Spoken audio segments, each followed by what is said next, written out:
Bonjour, alors je l'avais promis avec le lac Dol que je continuerai à vous présenter des kits que j'ai autour de Galvion. Cette fois-ci il s'agit de vous présenter un kit qui s'appelle le Rescue Chaser. Il est toujours au 1,72, c'est toujours un kit de Harry. On voit quand même que la présentation de ce kit et de la boîte est quand même très différente.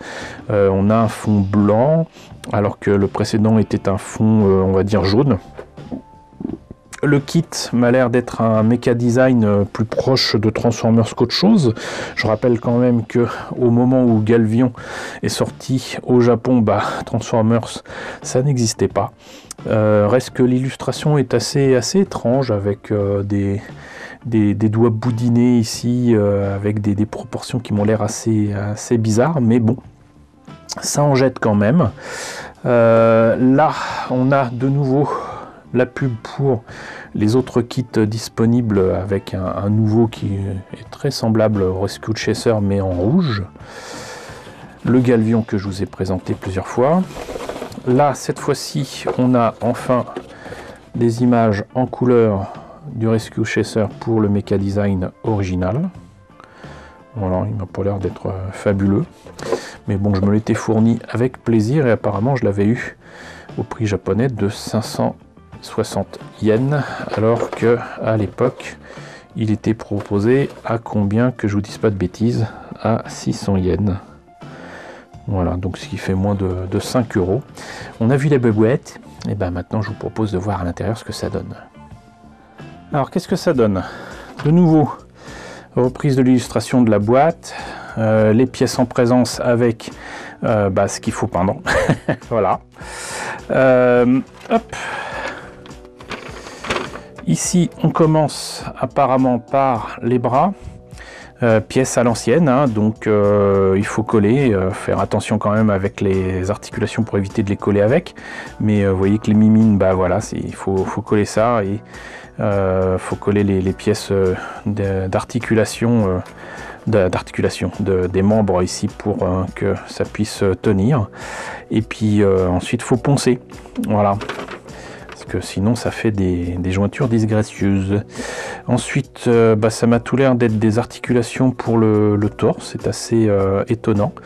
Ce que j'apprécie, c'est que visiblement donc il y a les côtés du torse et ensuite on met ici les plaques pour l'avant ou peut-être l'arrière du torse, je ne sais pas, mais ça évite justement des fameuses jointures disgracieuses. Ça aurait été bien qu'il le fasse aussi pour les membres. Et là on a peut-être des armes qui sortent des épaules. Là donc on a les jambes, on réunit le tout et c'est supposé nous donner ça. Voilà, alors déjà là aussi petit problème de proportion. Il est chouette hein, mais ça n'a rien à voir avec l'illustration de la boîte, hein. C'est un grand classique chez Harry. Il y a des problèmes de proportion absolument partout, mais c'est sympa. Par contre, très mauvaise surprise pour moi, c'était encore sous plastique avant que je vous présente ce kit, mais vous voyez que il y a des gros problèmes pour donc cette planche de décalcomanie qui à mon avis est foutue, et c'est bien dommage. Elle a pris l'humidité d'une façon ou d'une autre, mais voilà, ça peut arriver et ça tombe littéralement en poussière. Et je pense que je n'aurai aucun moyen de rattraper ça, il faudra que je me débrouille autrement. Voilà, c'est dommage, mais c'est comme ça. Là, les polycaps blancs, qui peuvent rappeler certains kits de Macross d'ailleurs. Ici, je pense que c'est les armes, ou non, c'est pas des armes, vous voyez, comme quoi, c'est des espèces de pinces avec des bras articulés qui sortent donc du coup des épaules. Ça se voit pas nécessairement sur l'illustration, vous voyez. Donc c'est des bras articulés mais qui ne le sont pas. Ici on a les mimines qui sont moins boudinés que sur l'illustration, et la tête par contre c'est tout petit, même pour du 1,72. Là finalement on a quand même un torse ici avec l'avant qu'il faudra poncer, mais pas l'arrière, c'est déjà pas mal.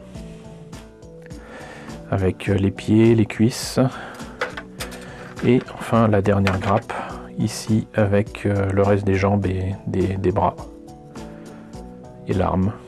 Voilà.